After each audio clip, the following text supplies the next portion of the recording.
자, 그러면은 왜 그럴까 논리적으로 한번 생각을 해보자고요. 논리적으로. 네, 안녕하세요. 중수투자자입니다. 이번 영상은 좀 재밌는 영상인데 차트 분석으로 하는 폭락장 피하는 법, 2008년 폭락장 피할 수 없었을까? 그리고 2019년 지금 폭락장에 대한 대응법에 대해서 좀 말씀을 드리겠습니다. 제가 스스로 좀 가치 투자자라고 얘기를 하잖아요. 그래도 저는 차트를 항상 보는데 이제 어떤 가치 투자자들은 차트를 뭐 전혀 볼 필요 없다고 얘기하는데 잘못된 얘기라고 생각하고, 이거는 마치 축구할 때 미드필더 없이 공격수랑 수비수로만 플레이를 하는 거예요. 저는 약간 이 차트라는 게 어떤 주가와 어떤 기업의 실적을 연결시켜주는 그런 연결고리라고 생각을 하거든요. 이제 실적이 잘 나오는 회사들의 차트를 보면은 이게 미리 정말 다 알고 있었다는 듯이 비슷하고 유사한 형태의 차트를 그리는 모습들을 보면서 차트에도 분명히 우리가 얻어낼 정보들이 많이 있다고 생각을 하는데, 그거에 대해서 좀 말씀을 드릴게요. 저도 차트를 이제 당연히 100% 이해하진 못해요. 근데 차트에는 굉장히 중요한 심리가 담겨 있다고 생각을 하거든요. 이게 무슨 뭐 차트의 심리라니 무슨 말이냐라고 생각을 할 수도 있는데, 여러 가지 보조 지표들 있잖아요. 이평선, 볼린저, 매물대, RSI, MACD, 일목균형표 다 있는데, 저는 이런 거는 특히 뭐 RSI, MACD, 일목균형표는 정말 쓸모없다고 보고, 제가 보는 거는 딱 볼벤이랑 매물대 정도만 좀 보는데, 보조지표에 대해서는 제가 나중에 또 영상을 좀 찍도록 하겠습니다. 좋아요, 구독 눌러주시면 감사드리겠고, 이거 한 가지만 딱 기억을 했으면 좋겠어요. 이번 영상에서 악재 때문에 폭락을 한 경우에 빠르게 반등하지 못하면 추가 하락할 가능성이 매우 높다라는 그런 문장을 이번 영상을 통해서 꼭 기억을 했으면 좋겠어요. 이번 폭락장도 보시게 되면은 제가 이전 영상에서도 시나리오를 좀 말씀을 드린 적이 있는데, 이렇게 빠르게 반등하지 못하고 횡보를 하는 경우에는 급락이 나올 수도 있다고 말씀을 드렸었어요. 그때 이제 저의 시나리오대로는 가지 않으면서 이렇게 급락을 했고, 또 추가 급락을 또 하는 그런 모습을 그렸죠. 저도 뭐 이때 현금화를 하지는 못했어요. 솔직히 말씀을 드리면은 이런 폭락장을 피하는 법에 대해서 제가 고민을 많이 하다가 이제 2008년 금융위기 때 차트를 보면 좀 유사점을 발견을 해가지고 이렇게 영상을 좀 찍고 있어요. 이게 물론 후행적으로 봐서 그럴 수도 있는데 100%는 아니지만 상당히 높은 확률로 이런 비슷한 모습을 그린다고 생각을 하거든요. 이게 이제 지수에서만 그럴지 보게 되면은 종목에서도 다 마찬가지예요. ABL 바이오도 이렇게 빠르게 반등하지 못하고 횡보를 하게 되면은 다시 추가 하락이 나오는 경우들이 많고, 이마트도 마찬가지죠.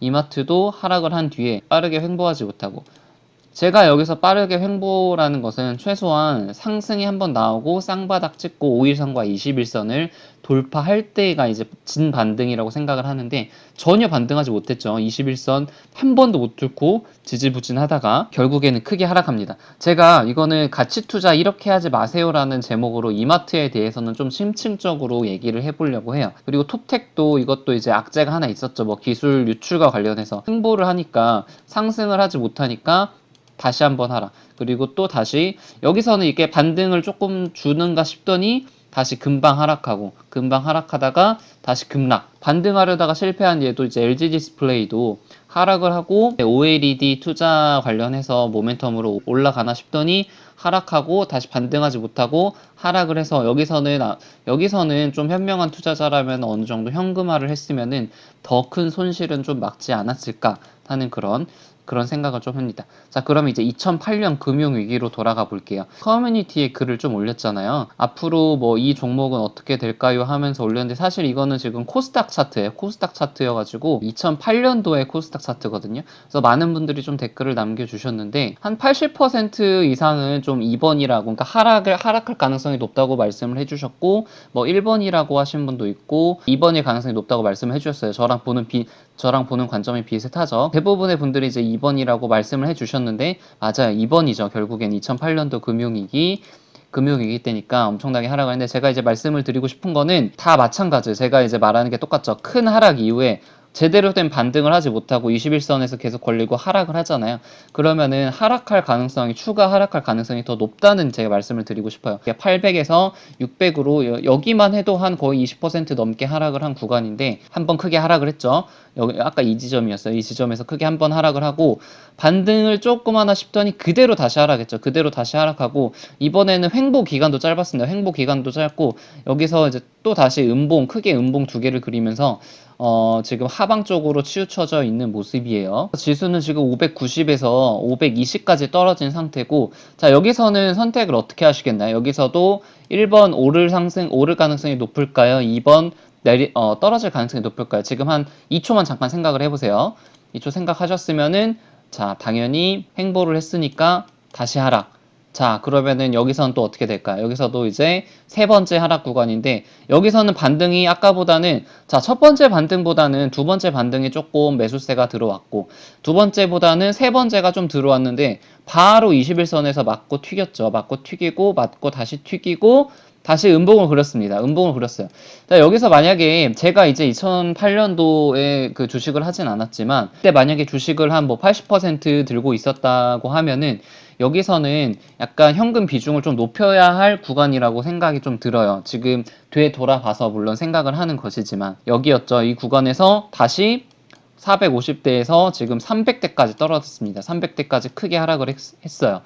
여기서는 이제 어떻게 하실 거예요? 여기서는 반등이 지금 계속 크게 나오죠. 2번 반등보다는 3번 반등이 크게 나오고, 3번 반등보다는 4번 반등이 크게 나오고, 여기서도 21선에서 튀겼는데 다른 모습이죠. 저점이 조금 높아졌어요. 저점이 좀 높아졌는데, 지금 그렇다 그래가지고 막 고점을 더 높이면서 이런 상승은 아닌 그런 모습을 보이는데, 확실히 조금 횡보 구간이 달라졌죠. 횡보 구간이 좀 모습이 달라진 모습이고, 여기서는 어떻게 하시겠어요? 여기서는 1번일까요? 2번일까요? 이 당시로 돌아가서 생각을 해본다고 하면은, 여기서는 진짜 반반일 것 같아요. 반반.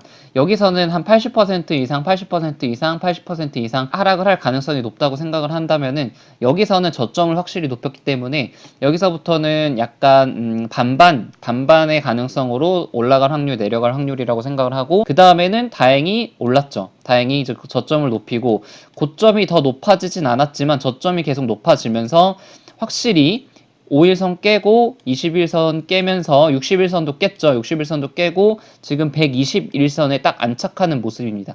그리고 계속 상승하려는 모습을 보여주고 있고, 저점이 1번, 2번, 3번, 4번 계속 높아지는 모습이죠. 자, 그러면은 여기서 마지막 다섯 번째입니다. 여기서는 오를까요? 떨어질까요? 1번, 2번. 자, 1초 동안 생각을 해보시고 바로 다음 말씀드릴게요. 여기서는 이제 크게 올랐습니다. 300대에서 580까지 올랐으니까 지수로만 따지면 한 2배 정도 오른 거죠. 자, 제가 여기서 이제 말씀드리고 싶은 것을 알겠죠. 이렇게 하락을 한 뒤에 횡보를 하다가 다시 하방으로 꽂히는 그런 차트를 그리면은 하락할 가능성이 높고, 여기서도 횡보, 하방, 하락. 여기서는 횡보, 약간 중방 정도에서 상승으로 방향을 좀 튼 다음에는 상승. 자, 여기서는 뭐 제가 당연히 2008년에 어떤 그 차트를 다 아는 상태에서 말씀을 드렸지만, 그냥 한번 상상을 해 보시는 거예요. 상상을. 내가 만약에 2008년도에 주식 투자를 하고 있었고, 여기서 주식 비중이 만약에 100%였다면은 지금 거의 한 7, 80% 손실이 나는 구간이었는데, 이 시점으로 돌아갔으면 어떻게 투자를 했을까 하고 한번 상상을 해보고 소설을 한번 써보는 거예요. 자, 그러면은 왜 그럴까 논리적으로 한번 생각을 해보자고요. 논리적으로 하락이고 하방이니까 떨어진다, 그렇게 단순하게 생각하지 말고 이거를 정말 머릿속으로 이해를 한번 해보자는 거죠. 자, 악재 때문에 첫 번째 급락을 했어요. 급락을 했을 때는 스마트 머니들이 이제 빠져나갔다는 거죠. 그러면 이제 여기서 이제 장기 보유자들, 뭐 한 2년 3년 동안 그 정보를 가지고 있었던 사람들은 고민을 하는 거야. 이거 팔지 말지 고민을 하는 거예요. 그래서 매수세와 매도세가 경합을 벌이고 있다가, 이게 추가 악재가 나오거나 악재가 해소되지 않으면서, 이게 매수세는 없는데 매도세가 강해지니까 장기 보유자들이 팔면서 다시 한번 하락을 하는 거고, 매수세와 매도세가 경합을 벌이고 팔지 말지 고민을 하다가 파는 사람이 많아지니까 확 떨어지는 거고, 여기서는 왜 상승을 할까요? 이거는 이제 기업 가치 대비 너무 많이 떨어졌다고 생각을 하는 사람들이 더 많이 발생을 해서 시장 참여자들이 매수세가 더 몰리는 거예요. 매수세가 몰리게 되면서 이제 상승 추세로 전환을 하게 되는 거죠. 논리적으로 생각을 해보면은 당연히 매수세보다 매도세가 강하기 때문에 떨어지는 거고, 그 이유에 대해서는 악재가 소멸되지 않거나 추가 악재가 나와서 이렇게 하락한 것이라고 생각을 해볼 수가 있겠죠. 진짜 재밌는 거 말씀드리면은 KMW랑 오이솔루션 차트가 이렇게 생겼잖아요. 뒤집어 볼게요. 뒤집어 보면은 정말 재밌는 모습인데, 지금 아까 보여드린 그 지수 하락 차트랑 되게 뭔가 비슷한 느낌이지 않나요? 했다가 반등하지 못하고 횡보를 했다가 5일선 깨지 못하고 21선 깨지 못하고 하방으로 가는 그런 모습이죠. 둘 다. 그러면 여기서는 하방으로 갈 가능성이 높은 그런 차트예요. 근데 이제 이거 뒤집어진 거니까 지금 상방으로 방향을 튼 거죠. 금요일 날이랑 다음 주에 실적이 좀 좋게 나오면서 오를 가능성이 높다고 생각을 하는데, 제가 물론 기업 분석이랑 가치 분석을 위주로 말씀을 드리지만 차트를 통해서도 많은 간접적인 정보들을 많이 얻어낼 수가 있거든요. 이렇게 횡보를 하는 구간에서는 어떤 힘의 방향이 한쪽으로 쏠릴 가능성이 높은데 추세가 계속 이어질 가능성이 높다라는 것을 꼭 말씀을 드리고 싶어요. 자, 그럼 지금 2019년 8월 달로 넘어와 볼게요. 지금 현재 금요일 날까지는 이런 모습을 만들었단 말이에요. 이런 모습을 만들었는데 여기서 이제 진 반등을 만들어 내려면 어떻게 해야 되느냐? 저는 당연히 2008년도 진 반등이 어떻게 나왔죠? 저점 높아졌죠. 저점 높아졌죠. 계속 높아지면서 반등을 보였단 말이에요. 똑같아요. 여기서도 앞으로 진 반등을 보이려면은 월요일 정도는 이게 지금 4거래일 연속 상승을 했기 때문에 어느 정도 피로감이 생겨서 하락할 가능성이 좀 높다고 생각하는데, 하락을 하더라도 이 여기를 깨고 내려가면 안 돼요. 깨고 내려가면은 더 추가 하락할 가능성이 있다고 생각을 하고, 저점을 무조건 높여야 되고 고점 높이고 저점도 다시 높이는 이런 최소한 이런 흐름을 보여줘야 나중에 하반기에는 상승할 가능성이 높다고 생각을 하는 거고, 근데 만약에 제가 이제 보여드렸던 것처럼 하락을 했는데 다시 반등을 하지 못하고 이렇게 또 하락을 하는 거야. 또 하락을 하고 또 하락을 하고 다시 여기서 만약에 음봉을 보였다. 주식 비중이 한 8, 90% 되지만 주식 비중을 줄이려는 그런 계획을 세워야겠죠. 리스크 관리를 하는 거예요.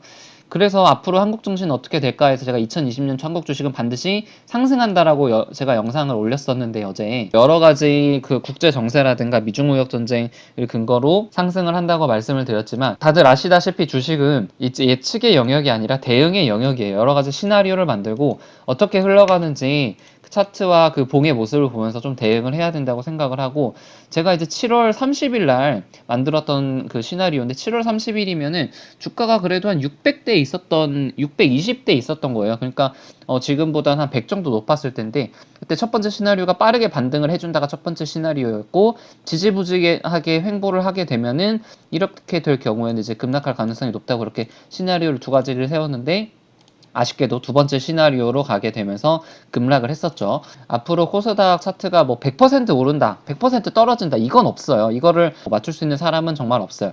그렇지만 이게 앞으로 차트가 어떻게 그려지는지에 따라서 그거에 맞게 대응을 하고 그거에 맞게 현금 비율과 주식 비율을 조절하는 것이 핵심이라고 생각을 합니다. 오늘 영상은 이제 폭락장 좀 피하는 법에 대해서 말씀을 드렸고, 좋아요랑 구독 눌러주시면 감사드리겠습니다. 이상입니다.